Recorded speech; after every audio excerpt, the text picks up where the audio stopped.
Hi there, and welcome to Funding by Alex. Today, I would like to discuss with you the different types of investors and how to speak their language.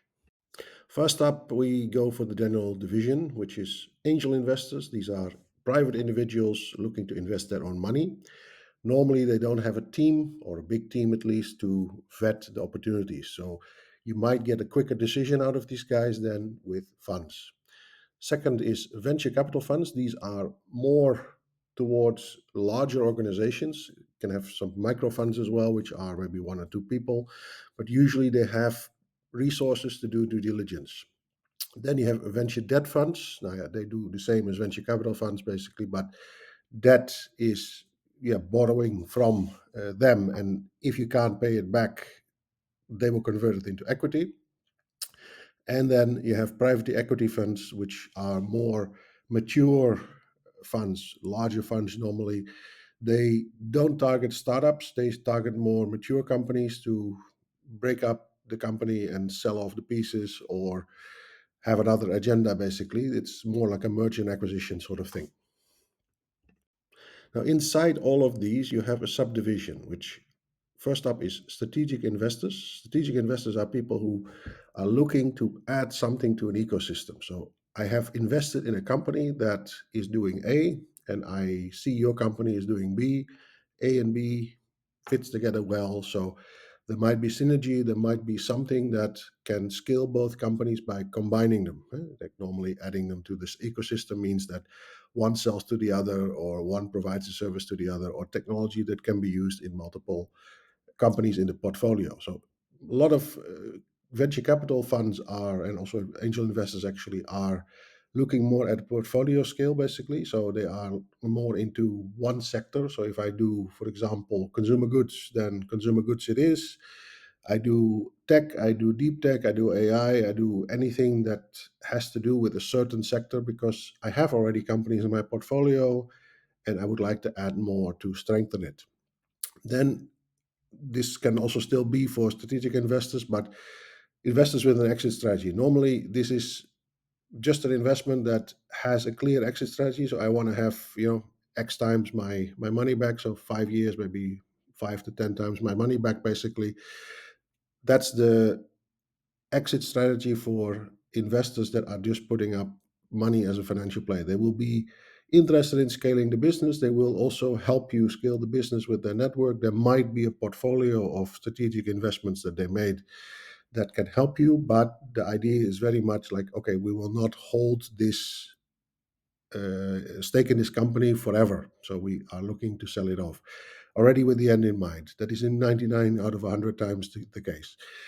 Then break up and sell off the pieces. Now, I just mentioned private equity companies. Private equity companies, they basically are coming in and would like to take a piece of the pie. They are very refined investors.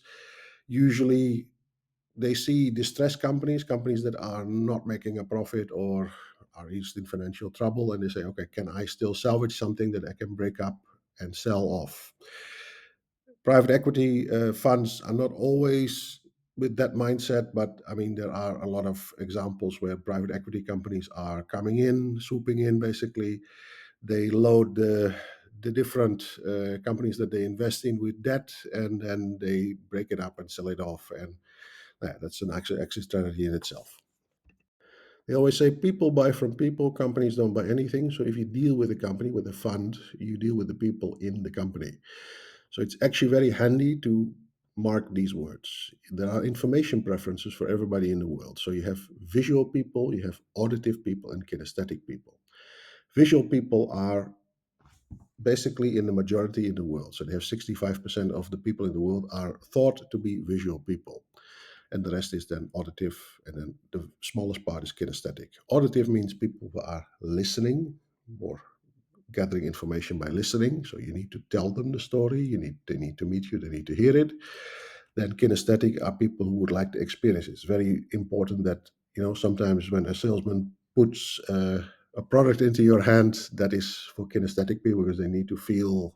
They need to feel the texture. They need to feel what it feels like to hold it. Visual people are, of course, the people who really like to see pictures. Okay, a picture is 1,000 words, so logically, this is the best way to style your presentations is to connect all three of the elements basically, where you have the majority is visual, you limit the amount of text, then you basically during presentation you do the auditive part, like you tell them, you show them, and you tell them. And kinesthetic meaning like, okay, I have made this wonderful food product. Now this food product basically is our company is a food company basically. Then you can taste it, you can feel it, you can taste it. Or even if it's, let's say, a badminton racket, you give someone who is going to invest in you a badminton racket in his hand. You see the Shark Tank example where the first thing they always do is they tell the story, they show some sort of graphs basically, usually not, but there's some display basically, so it's visual what is actually there to see. That is the auditive part, and then the kinesthetic part is when they hand the sharks the different products to test and feel basically. So they cover all the bases there. The idea here is that, when you are connecting to people, you need to connect to them in the broadest sense possible, and have the highest chance that the information that you have will actually connect to them. Then I'm borrowing something from the DIS model to illustrate my point.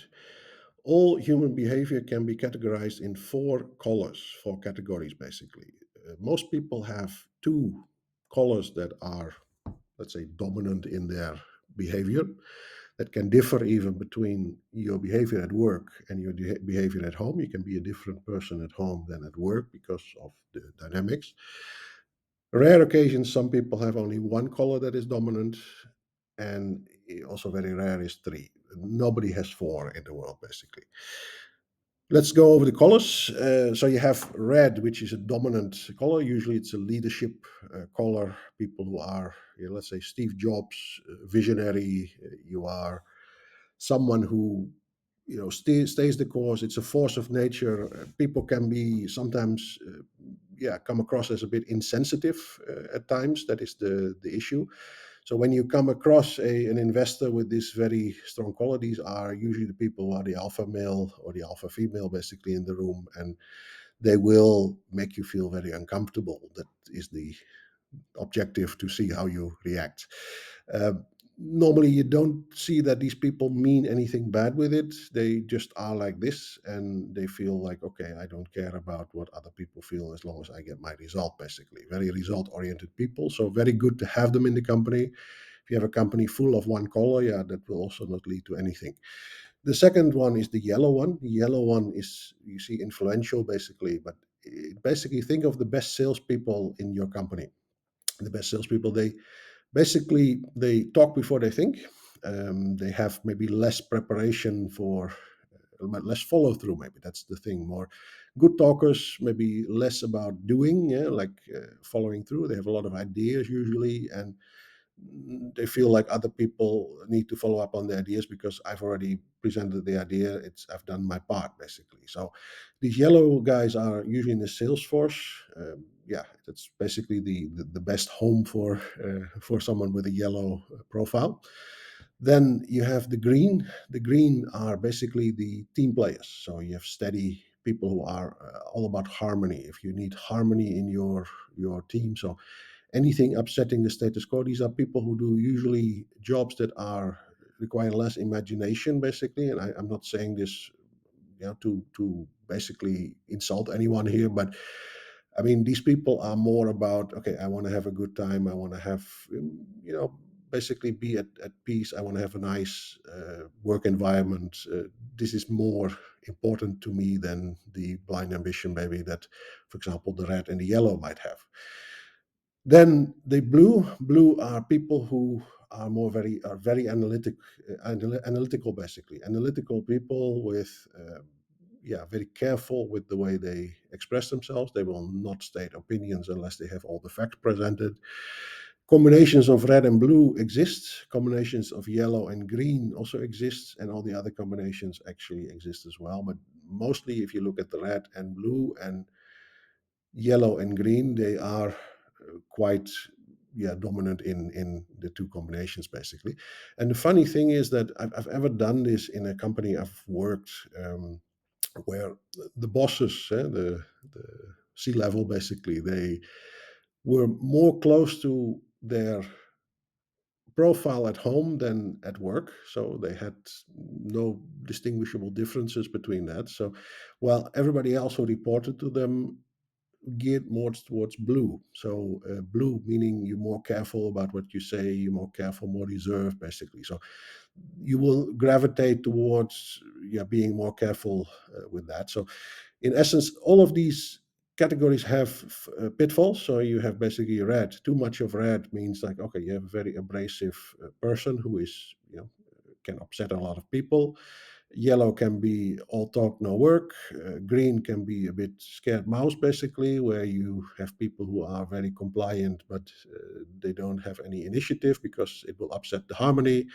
And blue means, yeah, the pitfall there could be that you have people who are really making a sport out of collecting information without actually making decisions. So they are not decisive and they just collect more information to analyze, basically. So that is the sport in itself.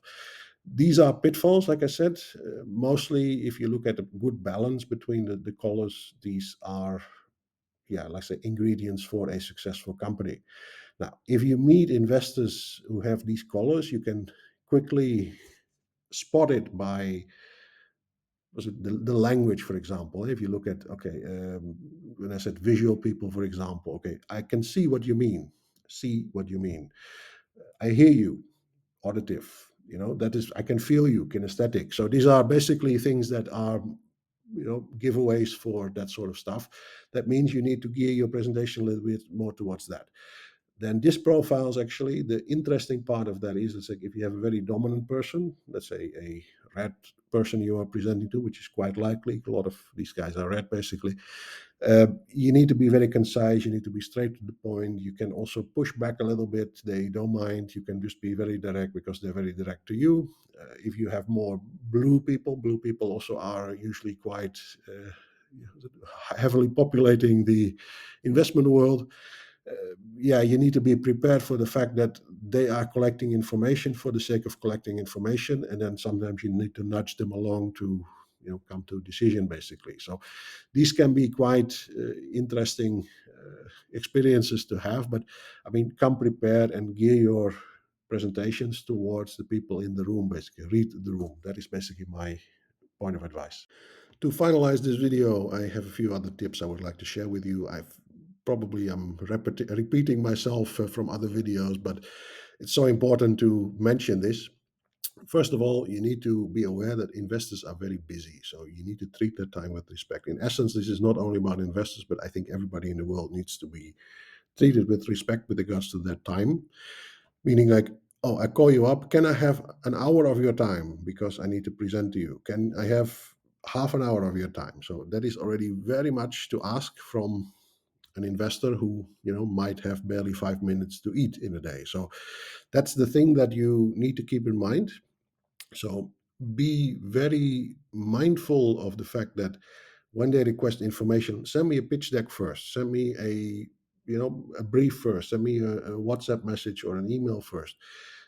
That means they want to vet the opportunity first before they actually spend any time or they waste any time on you and you waste any time on them. So it works two ways. Namely, if they are simply not interested in the end, yeah, why would you be able to be in front of them? This myth of just get in front of an investor and magical things will happen, that's not true. If there is no interest, there is no interest. Now, the second part is like it's as much about you as it's about them. So if you have any questions about the process, about what is the next step, so the way to end a presentation is like, okay, what is the next step? When can we touch base again? Always with the follow up in mind. But in essence, like if you look at how they are doing their business. So, what is their focus? What is their investment? What are they thinking? Not just they are asking you questions about your business and you hope because it's an exam basically that you pass the exam. No, you also need to see like this is an open conversation where you can ask things about their fund, about what other stuff they invest in, what other things they're looking at, and what are the trends these days. So, more like an open conversation. This will be enlightening to you because even if it doesn't lead to anything, you have this information and next time when you have to engage with them again, or in another capacity, you have to engage with them again, you know enough about them to estimate what works with them. Then I stress it again, do not take rejection personally. So, when you are pitching to investors, meaning like you're sending out, pitch decks to, let's say, 1,000 investors, and you get maybe 5 to 10 who are responding favorably and say, "Oh, okay, send me more information," and maybe one or two will go to a meeting with you, or into a meeting where you can actually present it in person.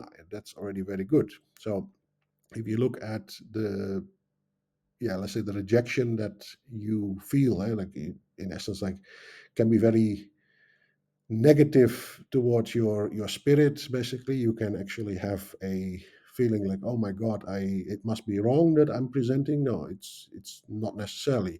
Can be so many reasons why they reject. At this moment, they might not have the funds, they might feel the opportunity is a little bit too early, or there might be a timing issue with, they have maybe invested in something else that actually might conflict with it.